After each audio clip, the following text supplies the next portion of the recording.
अस्सलाम वालेकुम स्टूडेंट्स, कैसे हैं आप सब? Hope you are doing great.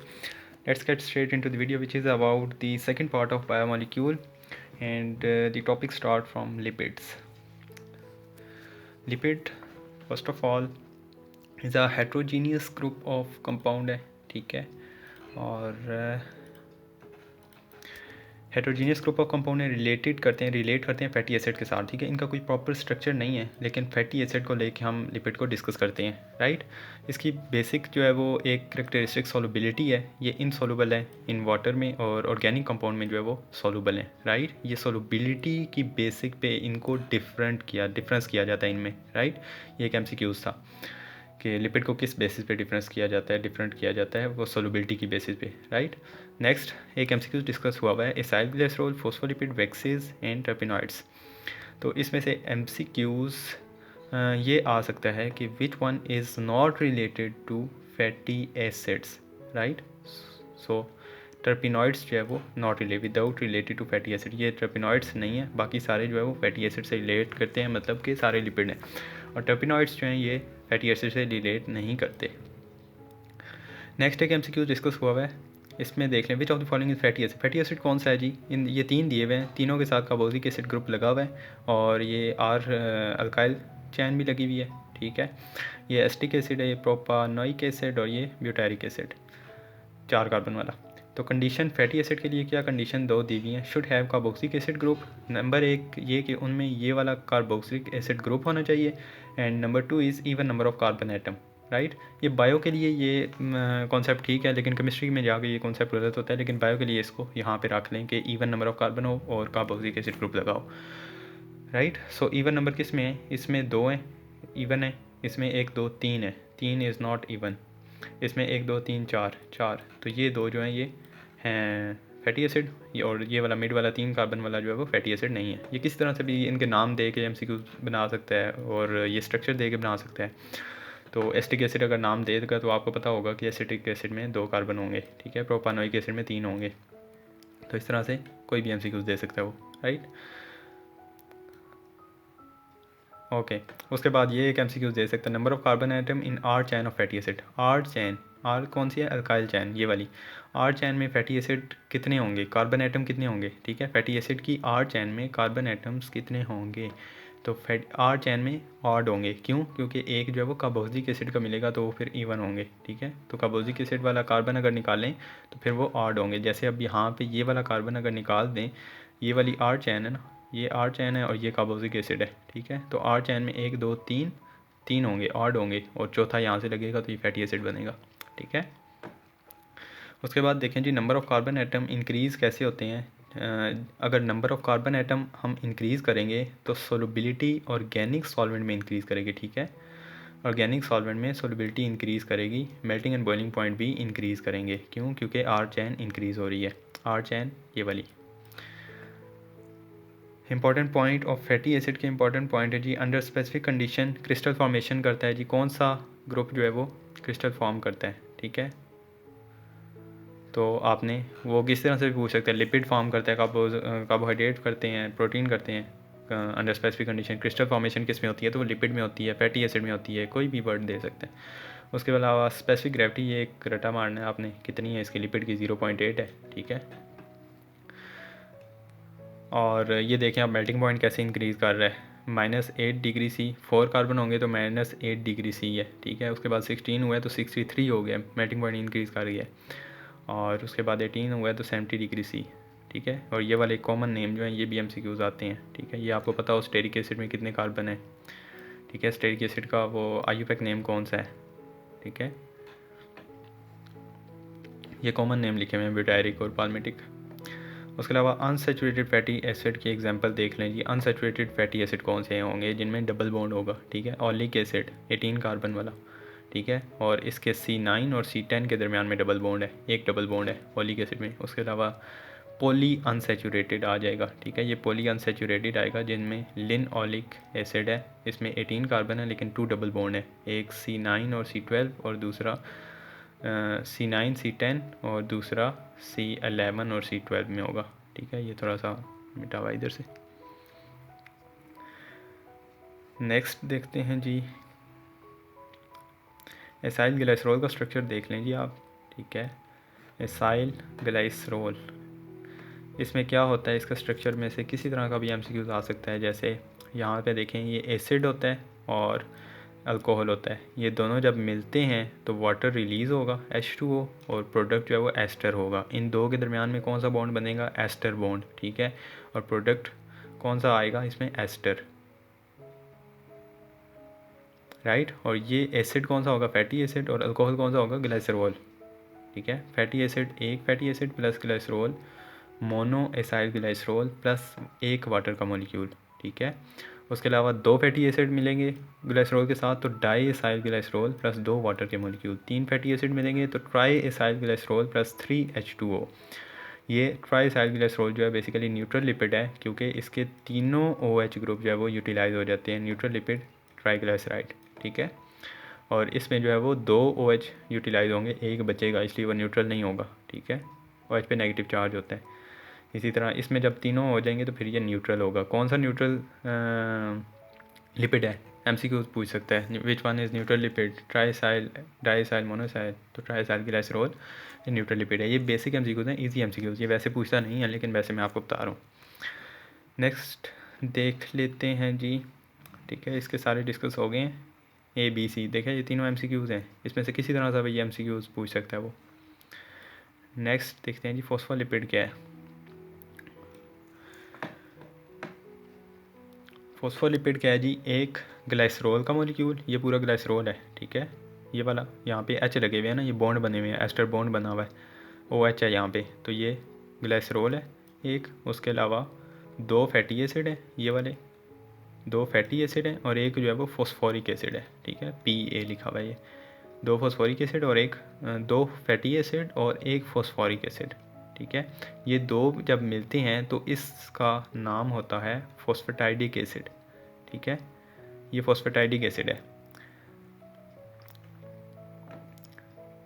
इसमें दो फैटी एसिड, एक फॉस्फोरिक एसिड, और इस यहाँ तक के स्ट्रक्चर का नाम है फॉस्फेटाइडिक एसिड, ठीक है। उसके बाद यहाँ पे आए, ये एक कोलिन है, मोस्ट कॉमन जो यूज़ होती है, नाइट्रोजन बेस है, ठीक है। उसके बाद इथेनॉल अमाइन, उसके अलावा इनिसिटोल एंड सीरीन, ठीक है। ये दोनों अमाइनो एसिड हैं, अमाइनो अल्कोहल हैं, सॉरी, ये दोनों अमाइनो अल्कोहल हैं, और ये सीरीन जो है ये अमाइनो एसिड है, राइट। और ये जो है ये नाइट्रोजन बेस है, कोलिन। किसी तरह का भी MCQ यहाँ से भी आ सकता है। ऑर्गेनिक मॉलिक्यूल हैं ये सारे, इसमें से कोई सा भी एक जो है वो जाके इसके साथ लगेगा तो वो बन जाएगा फॉस्फोलिपिड, ठीक है। Combine, any one of these combine with phosphatidic acid to form phospholipid, ठीक है। इसमें से कोई सा एक इसके साथ जब कंबाइन होगा तो वो बन जाएगा फॉस्फोलिपिड। अदरवाइज़ यहाँ तक का स्ट्रक्चर जो है फॉस्फेटाइडिक एसिड है, ठीक है। एक ग्लाइसरॉल इसमें होता है, दो फैटी एसिड होते हैं, एक फॉस्फोरिक एसिड होता है, उसके अलावा एक नाइट्रोजनस बेस यहाँ से कोई भी होगी, ठीक है। तो ये फॉस्फोलिपिड का स्ट्रक्चर है। और आपसे MCQs वो इस तरह भी पूछ सकता है कि which one is not present in phospholipid. MCQs है choline, glycerol, fatty acid, phosphoric acid, ठीक है। तो यहाँ पे आपको पता होना चाहिए कि फॉस्फेटाइडिक एसिड जो है वो इसके बगैर है, उसमें कोलिन नहीं होगा, ठीक है। कोलिन के बगैर का जो स्ट्रक्चर है और इन कंपाउंड के बगैर जो स्ट्रक्चर है वो फॉस्फेटाइडिक है, जब ये मिलेंगे तो फॉस्फोलिपिड होगा, राइट। ओके, नेक्स्ट देख लें जी, ये वही स्ट्रक्चर है बेसिकली, ये ग्लाइसरॉल है पूरा ये वाला, और ये जो है वो ये दो फैटी एसिड हैं और ये फॉस्फोरिक एसिड है, ठीक है। और ये यहाँ पे जो है ये लगा हुआ है कोलिन। कोलिन का स्ट्रक्चर देख लें, ठीक है, कितने कार्बन है ये देख लें, और पॉजिटिव चार्ज किस पे आ रहा है, N पे, ठीक है।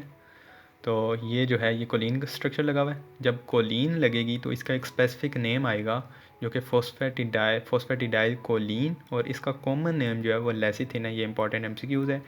कॉमन नेम लेसिथिन किसका है, ठीक है, फॉस्फेटिडाइल कोलिन। जब फॉस्फेटाइडिक एसिड के साथ कोलिन बेस अटैच करेगी तो उसको कहेंगे हम लेसिथिन, उसका कॉमन नेम, और उसके अलावा जो उसका नेम है वो फॉस्फेटिडाइल कोलिन है, राइट। नेक्स्ट देखें जी, फॉस्फोलिपिड है, वही है बल्कि फॉस्फोलिपिड्स, हाँ पीछे फैटी एसिड, ये फॉस्फोलिपिड है। फॉस्फोलिपिड देखें जी, डेरिवेटिव ऑफ फॉस्फेटाइडिक एसिड, हाँ जी, फॉस्फेटाइडिक एसिड क्या है, नाइट्रोजन बेस के बगैर का जो स्ट्रक्चर फोस्फेटाइडिक एसिड है और फोस्फोलिपिड जो है वो डेरिवेटिव है फोस्फेटाइडिक एसिड, बेसिकली वही एक स्ट्रक्चर है।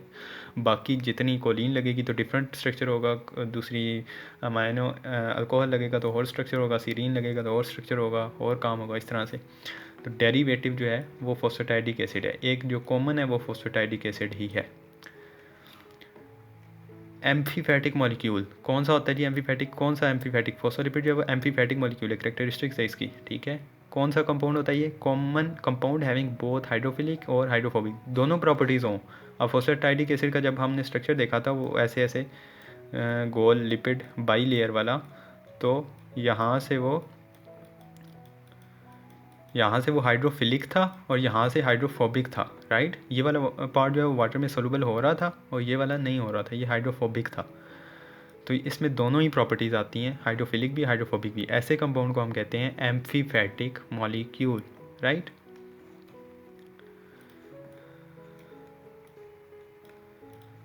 नेक्स्ट देखें जी प्रोटीन। प्रोटीन क्या है जी? मोस्ट अबेंडेंट इन नेचर में सबसे अबेंडेंट सबसे ज़्यादा पाई जाने वाली प्रोटीन कौन सी है? रुबिस्को। इंपॉर्टेंट एमसीक्यूज़ मार्क कर लें, नोट कर लें, कहीं भी इंपॉर्टेंट एमसीक्यूज़ है, रुबिस्को है, ठीक है। ये किस में है? नेचर में। ये कीवर्ड हैं, राइट। इनको आपने माइंड में अगर नहीं रखा तो आपने एमसीक्यूज़ गलत करना है। तो यही बेटा गेम होती है एमडी कैट की, कि आपने स्मार्ट वर्क करना होता है, ना कि आपने हार्ड वर्क करना हो, राइट। आपने इसको देख के चलना होता है। कीवर्ड बेसिक एक पूरी गेम एमडी कैट की जो है वो कीवर्ड पे लाई कर रही होती है, राइट। ये आपने नोट करनी होती है। नेचर में जो है वो अबंडेंट रुबिस्को है, ह्यूमन बॉडी में अबंडेंट जो प्रोटीन है वो कोलेजन है, ठीक है।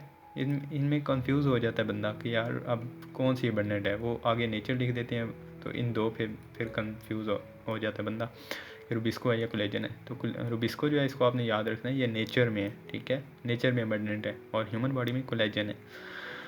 नेक्स्ट है जी ड्राई वेट ऑफ सेल जो है वो प्रोटीन है। 50% ड्राई वेट सेल का 50% ड्राई वेट जो है वो प्रोटीन से बना होता है, ठीक है। 18% मैमेलियन में होता है और 15% बैक्टीरिया में होता है। ये नेशनल बुक में इंपॉर्टेंट वो सारे की परसेंटेज लिखी हुई है सारे कंपाउंड्स की, तो वो भी एक इंपॉर्टेंट एमसीक्यूज़ वहाँ से उठाए जा सकते हैं, राइट। नेक्स्ट देख लीजिए अमाइनो एसिड कितने टाइप के हैं टोटल अमाइनो एसिड जो है वो 170 है, ठीक है। उसमें से प्रोटीन जिनसे सेंथेसाइज की जाती है वो है 25, ठीक है। टोटल 170 है जिनसे प्रोटीन सिंथेसिस होती है वो 25 है, और जो कॉमन यूज़ होते हैं सिंथेसिस में वो 20 है।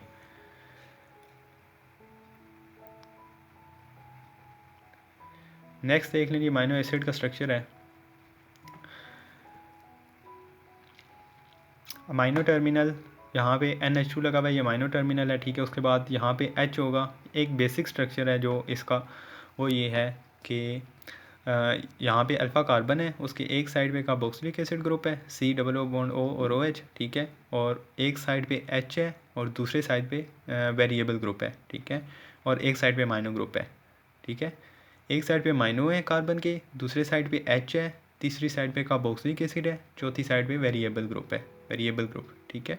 तो यहाँ पे अगर H लगा होगा तो वो ग्लाइसिन होगा, अगर मिथाइल लगा होगा तो अलानीन होगा, ठीक है। तो ये दो ही मोस्ट कॉमन है। इसी तरह अगर यहाँ पे कोई और ग्रुप लगा होगा तो उसका एक डिफरेंट नेम होगा।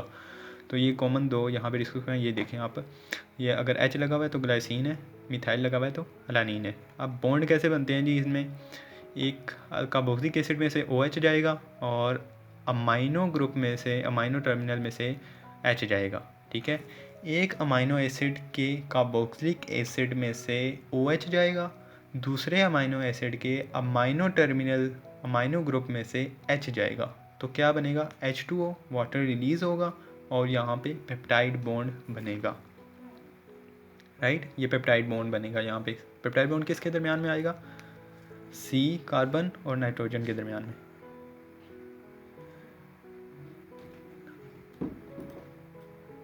कार्बन और नाइट्रोजन के दरमियान में जो है वो पेप्टाइड बॉन्ड आएगा, ठीक है।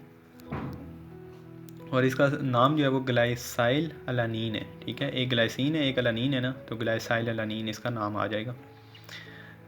MCQ देख लें। Amino group is free in first amino acid. First amino acid में ये है जी अमाइनो ग्रुप, ये फ्री है, ठीक है। फर्स्ट अमाइनो एसिड का कार्बोक्सिलिक एसिड यूज़ होगा। Carboxylic acid group is free in last amino acid, ये फ्री है जी कार्बोक्सिलिक एसिड। पहले में अमाइनो फ्री है, दूसरे में कार्बोक्सिलिक एसिड ग्रुप फ्री है, ठीक है। क्योंकि बॉन्ड जो है वो पहले के कार्बोक्सिलिक एसिड का दूसरे के अमाइनो ग्रुप के साथ बनता है, ठीक है। नेक्स्ट देख लें जी, इंसुलिन है।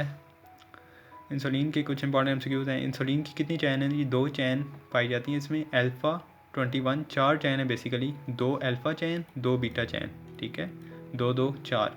अल्फ़ा चैन में 21 अमाइनो एसिड्स हैं और बीटा चैन में 30 अमाइनो एसिड्स हैं, ठीक है। ये बातें भी याद करनी पड़ेंगी, आपको रट्टा लगाना पड़ेगा। और 21 अमाइनो एसिड वाले में पेप्टाइड बॉन्ड कितने होंगे? 20, ठीक है। जितने अमाइनो एसिड है ना उससे एक कम करके पेप्टाइड बॉन्ड कर दें। जैसे यहाँ पे देख लें, ये अमाइनो एसिड कितने हैं? एक ग्लाइसिन है, एक अलानिन है, 2 अमाइनो एसिड हैं। इन दो के दरमियान पेप्टाइड बॉन्ड कितने हैं? ये सिर्फ एक है, ठीक है। तो अमाइनो एसिड 2 हैं, पेप्टाइड बॉन्ड 1 है। इसी तरह अमाइनो एसिड 4 होंगे तो पेप्टाइड बॉन्ड 3 होंगे। तो अगर 30 है तो 29 पेप्टाइड होंगे, ठीक है। सॉरी, इंसुलिन में 2 चैन है, एक अल्फ़ा एक बीटा। ये हीमोग्लोबिन की थी।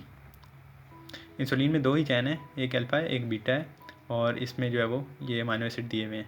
टोटल अमाइनो एसिड्स कितने हैं जी? 51, दोनों चैन के बता रहे हैं, 51 अमाइनो एसिड्स हैं।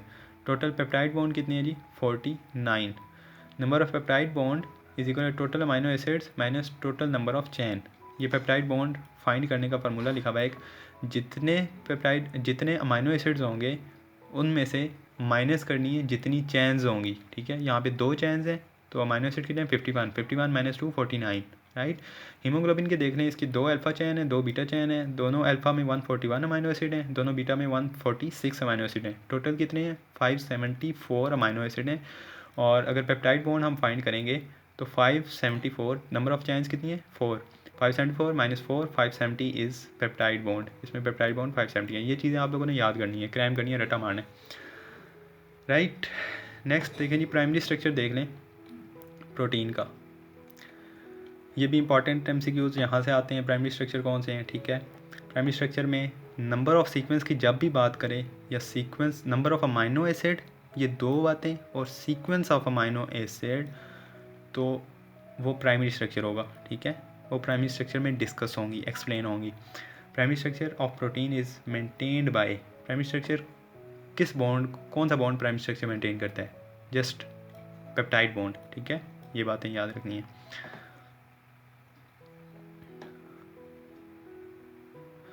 एक एमसीक्यूज डिस्कस करता हूँ आप लोगों के साथ। जैसे एमसीक्यूज वो आपसे पूछता है, sequence of amino acid in tertiary structure is controlled by peptide bond, hydrogen bond, hydrophobic interaction, and none of these. तो कौन सा आप करेंगे? Most of you guys will select the tertiary structure, but आपने की पॉइंट जो miss किया है वो है सीक्वेंस। सीक्वेंस उसने पूछी है, sequence of amino acid in tertiary structure is always controlled by primary peptide bond, is always controlled by peptide bond. Sequence जो है वो पेप्टाइड बॉन्ड ही कंट्रोल करेगा, ठीक है, चाहे वो स्ट्रक्चर कौन सा भी हो, टर्शियरी हो, क्वाटरनरी हो, सेकेंडरी हो। सीक्वेंस जो है वो प्राइमरी स्ट्रक्चर ही मेंटेन करेगा। एमसीक्यूज़ को पीछे करके आप अगेन सुन लीजिएगा और गौर कीजिएगा कि इसमें कीवर्ड कैसा था और गलत करने के चांस कितने ज़्यादा थे। नेक्स्ट देखें जी, सेकेंडरी स्ट्रक्चर है। सेकेंडरी स्ट्रक्चर अल्फ़ा हेलिक्स, इसमें 2 चैन होती हैं, एक बीटा प्लेटेड शीट, ठीक है। हाइड्रोजन बॉन्ड बिटवीन 1 और 4 अमाइनो एसिड के दरमियान में हाइड्रोजन बॉन्ड बनता है। देखें ये 1 अमाइनो एसिड है, ये 2, ये 3 और ये 4, ये 1 और ये 4, इन 2 के दरमियान में जो है वो हाइड्रोजन बॉन्ड बनेगा, ठीक है। ये भी एक एमसीक्यूज है, आपने रटा लगा लेना है।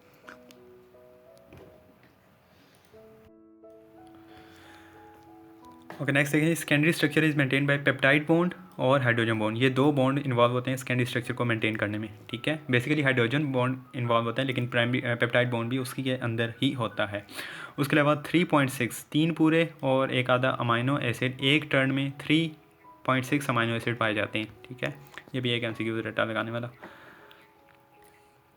नेक्स्ट देखें जी, टर्शियरी स्ट्रक्चर है जी, पॉलीपेप्टाइड जो है वो फोल्ड बैक हो जाते हैं, ठीक है। ऑल टर्शियरी स्ट्रक्चर प्रोटीन और वाटर सोलूबल, वाटर सोलूबल होते हैं। टर्शियरी स्ट्रक्चर सारे के सारे वाटर सोलूबल होते हैं, ठीक है। इंपॉर्टेंट एमसीक्यूज है, किस तरह का भी एमसीक्यूज पूछ सकते हैं इसमें से, ठीक है। इसको आपने याद करना है। और टर्शियरी स्ट्रक्चर मायोग्लोबिन में होता है एग्जाम्पल में, ये एग्जाम्पल भी आपने याद करनी है which one maintain tertiary structure, नीचे दे दिएगा मायोग्लोबिन, हीमोग्लोबिन एंड सम मोर। तो आपने मायोग्लोबिन को याद करना है। स्ट्रक्चर देखें जी इसका, क्यों वाटर सोलूबल होता है, क्योंकि इसका जो है वो आउटर सरफेस है वो हाइड्रोफिलिक होता है और इनर सरफेस जो है वो हाइड्रोफोबिक होता है, राइट। जो इसका हाइड्रोफोबिक पार्ट होता है वो फोल्ड होके इनवर्ड चला जाता है और जो हाइड्रोफिलिक होता है वो बाहर की तरफ एक्सपोज होता है, तो इसलिए ये वाटर सोलूबल होता है। बॉन्ड इसमें कौन कौन से इन्वॉल्व होते हैं? पेप्टाइड बॉन्ड तो होता ही है लाजमी, हाइड्रोजन बॉन्ड होता है, आयनिक बॉन्ड होता है और डाइसल्फाइड बॉन्ड होता है। टर्शियरी स्ट्रक्चर मेंटेन बाय इन तीन से मेंटेन होता है टर्शियरी स्ट्रक्चर, पेप्टाइड से नहीं होता, ठीक है। पेप्टाइड जो है वो प्राइमरी मेंटेन करता है। अगर पेप्टाइड, लेकिन पेप्टाइड होगा लाजमी, ऐसा नहीं है कि पेप्टाइड बॉन्ड होगा नहीं, ठीक है, पेप्टाइड होगा, लेकिन ये तीन जो है वो मेन किरदार अदा करते हैं टर्शियरी को मेंटेन करने में। नेक्स्ट देखें जी, क्वाटर्नरी स्ट्रक्चर है, मोर देन वन चैन इन्वॉल्व होती है, ठीक है। इसमें एक ही चैन बैक फोल्ड होती है, टर्शियरी में एक ही चैन बैक फोल्ड होती है, क्वाटर्नरी में एक से ज़्यादा चैन इन्वॉल्व हो जाती हैं। हाइड्रोजन बॉन्ड मेंटेन करता है, आयनिक बॉन्ड करता है और हाइड्रोफोबिक इंट्रैक्शन करती हैं। ये तीनों चीज़ें, ये तीनों बॉन्ड जो है वो क्वाटर्नरी स्ट्रक्चर मेंटेन करती हैं। ये इसकी एग्जांपल है, ये भी आपने याद करनी है। हीमोग्लोबिन जो है क्वाटर्नरी स्ट्रक्चर मेंटेन करती है और मायोग्लोबिन जो है वो टर्शियरी करती है। देखें ये एक चैन है, ये दूसरी है, ये तीसरी है, इसी तरह ये बीच में हाइड्रोफोबिक इंट्रैक्शन हुई हुई है, ठीक है। नेक्स्ट देखें जी, टाइप ऑफ प्रोटीन्स हैं, फिब्रस प्रोटीन है और ग्लोब्यूलर प्रोटीन है, ठीक है। फिब्रस जो है वो सेकेंडरी स्ट्रक्चर को मेंटेन करेगी, ग्लोब्यूलर जो है वो टर्शियरी और क्वाटर्नरी को मेंटेन करेगी, ठीक है। ये मेन डिफरेंस देख लें आप। फिब्रस जो है वो सेकेंडरी स्ट्रक्चर होगा, इनसोलूबल होगी, ठीक है, ये सोलूबल होगी। टर्शियरी या क्वाटर्नरी ये सोलूबल होगी, ये इनसोलूबल होगी। इलास्टिक होगी, ये इन इलास्टिक होगी। नो क्रिस्टल फॉर्मेशन, इसकी क्रिस्टल फॉर्मेशन नहीं होगी, इसकी क्रिस्टल फॉर्म करेंगे। स्ट्रक्चरल रोल होगा इसका फंक्शनल रोल होगा, जैसे इंजाइम वगैरह, ये सारे ग्लोब्यूलर प्रोटीन होंगे। फिब्रस प्रोटीन जैसे सिल्क प्रोटीन, फिब्रिन, कैराटीन, आपके हेयर्स वगैरह, ये फिब्रस प्रोटीन होंगी, ठीक है। स्ट्रक्चर रोल होगा इसका। एग्जांपल देख लें इसकी, सिल्क प्रोटीन है, ठीक है, फिब्रिन प्रोटीन है, कैराटीन है, स्पाइडर वेब है, एक्टिन, मायोसिन टेल, ये वो मसल्स के जो अंदर फाइबर्स होते हैं उनकी वो है फिब्रस प्रोटीन होते हैं, ठीक है। नेक्स्ट इसका देखें जी, फंक्शनल है, एंटीबॉडीज़ होगी, हीमोग्लोबिन होगी, myoglobin, fibrinogen, myosin head, enzyme. अब ये देखें, ये मसल फाइबर है, जो मसल वाला चैप्टर था उसमें से बहुत डिटेल में डिस्कस किया होगा आप लोगों ने एफएससी में। मायोसिन का जो हेड है वो ग्लोब्यूलर प्रोटीन है और मायोसिन की जो टेल है वो फिब्रस प्रोटीन है। यहाँ से कंफ्यूज करने वाला एमसीक्यूज उठा सकता है वो। नेक्स्ट देखें जी, राइबो न्यूक्लिक एसिड क्या है जी? पॉलीमर ऑफ राइबो न्यूक्लियोटाइड्स, जैसे protein is a polymer of amino acid, इसी तरह ये राइबो न्यूक्लियोटाइड्स के पॉलीमर हैं। 4 टाइप्स के होंगे, ठीक है। Adenosine monophosphate, guanosine monophosphate, cytidine monophosphate, uridine monophosphate, ये 4 टाइप के होंगे, ठीक है। 3 कंपोनेंट है इसके, एक पेंटोस शुगर है, राइबोज, और एक फॉस्फोरिक एसिड है और नाइट्रोजनस बेस है, कोई भी, एडिनिन, गुआनिन, साइटोसिन, यूरासिल, कोई सी भी नाइट्रोजन बेस होगी। ये 3 पार्ट हैं इसके, ठीक है। 3 टाइप के आरएनए होंगे, एक मैसेंजर आरएनए, ट्रांसफ़र आरएनए और राइबोसोमल आरएनए, ठीक है। मैसेंजर आरएनए कम पाया जाता है, just 3 to 4% of total RNA, ठीक है। ट्रांसफ़र आरएनए 10 to 20% है और राइबोसोमल आरएनए सबसे ज़्यादा है जो कि 80% है, ठीक है। Classification on the basis of function की बेसिस पे क्लासिफिकेशन क्या है जी? इन्फॉर्मेशन ट्रांसफ़र करता है मैसेंजर आरएनए, ठीक है, वो क्रोमोसोम वाला सारा चैप्टर वो बहुत डिटेल में डिस्कस किया था एफएससी में आप लोगों ने। उसके अलावा sequence of amino acid in protein, protein में जो सीक्वेंस होती है अमाइनो एसिड की वो कंट्रोल करता है, वो ट्रांसफ़र करता है मैसेंजर आरएनए। ये कहाँ से लाता है? डीएनए से, ठीक है। तो ये सीक्वेंस अमाइनो एसिड में वो मैसेंजर आरएनए बताता है उसको कौन सा अमाइनो एसिड किसके पास लगना है। डीएनए से राइबोसोम में जाती है, राइबोसोम से इसके पास आती है, प्रोटीन बनती है, ठीक है।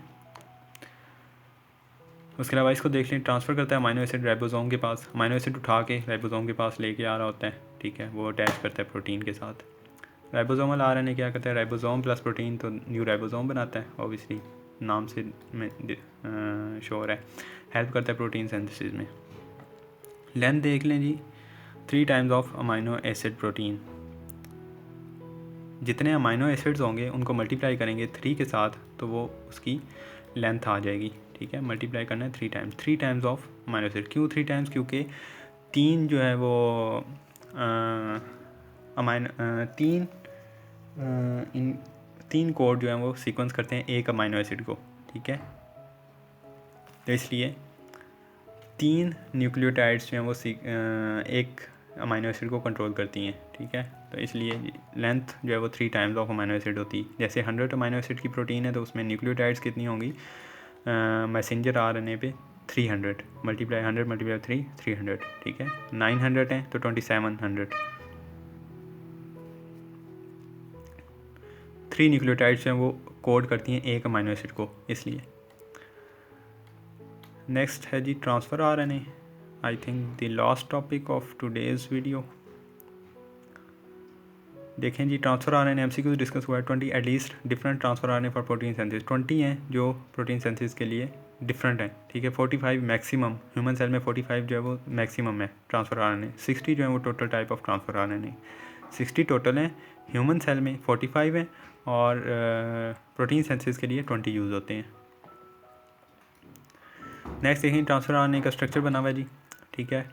ये है जी 5 प्राइम, ये 3 प्राइम पे OH आएगा और ACC सीक्वेंस आएगी, और 5 प्राइम पे ग्वानिन आएगा। अमाइनो एसिड जो है वो इसके साथ लगेगा, ये carboxylic acid group amino acid का आएगा, और इधर से OH जाएगा, इधर से H जाएगा, और ये बॉन्ड बनेगा। कौन सा बॉन्ड बनेगा, एस्टर बॉन्ड बनेगा।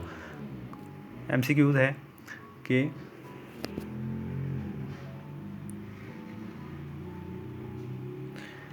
MCQs है कि अमाइनो एसिड और ट्रांसफ़र RNA में कौन सा बॉन्ड बनता है, एस्टर बॉन्ड फॉर्मेशन, ठीक है। राइबोसोम रिकॉग्निशन साइट है टी सूडो सी लूप। टी सूडो सी लूप पे जो है वो इसका फंक्शन क्या है, टी सूडो सी लूप का राइबोसोम रिकॉग्निशन साइट है, ठीक है, ये स्टेम है। और डी लूप का क्या फंक्शन है जी, activation of enzyme recognition site, enzyme की रिकॉग्निशन साइट एक्टिवेट करती है, ठीक है, डी सूडो डी लूप को। और ये है जी एंटीकोडोन, यहाँ पे मैसेंजर RNA लगता है और वो इनकोड करता है डिफरेंट अमाइनो एसिड्स को। ये जो है ये 2D स्ट्रक्चर है ट्रांसफ़र RNA का। 2D स्ट्रक्चर कौन सा है, clover leaf like shape. 2D structure की शेप ये है क्लोवर लीफ लाइक, और 3D स्ट्रक्चर की जो है शेप जो है वो L शेप है, ठीक है। MCQ पूछ सकता है 3D स्ट्रक्चर की कौन सी शेप होती है, L शेप है, और 2D की clover leaf like shape. 5 and always terminate on guanine base, ये वाला 5 है, ये गुआनिन पे एंड करेगा, टर्मिनेट करेगा। 3 prime and always terminate with base sequence of CCA, ये देख लें जी CCA 3 प्राइम एंड पे टर्मिनेट करेंगी।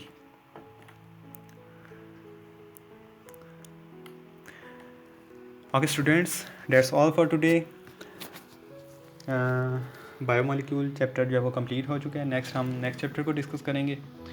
तो अब तक जो है वो आप इन चैप्टर को करें। मैंने सेल स्ट्रक्चर भी टोटल डिस्कस कर दिया है और बायोमोलिक्यूल भी, 2 चैप्टर्स हो गए। आगे अब नेक्स्ट हम चलेंगे, ठीक है। तो आप ये नोट्स जब देखेंगे बहुत डिटेल में डिस्कस हुए हैं, every important point is discuss in this video, इस चैप्टर में से। इसके अलावा आपने टेक्स्ट बुक को देखना है, वहाँ पे जो आपको इंपॉर्टेंट पॉइंट लगे वो आपने नोट डाउन करना है अपनी शॉर्ट लिस्टिंग में।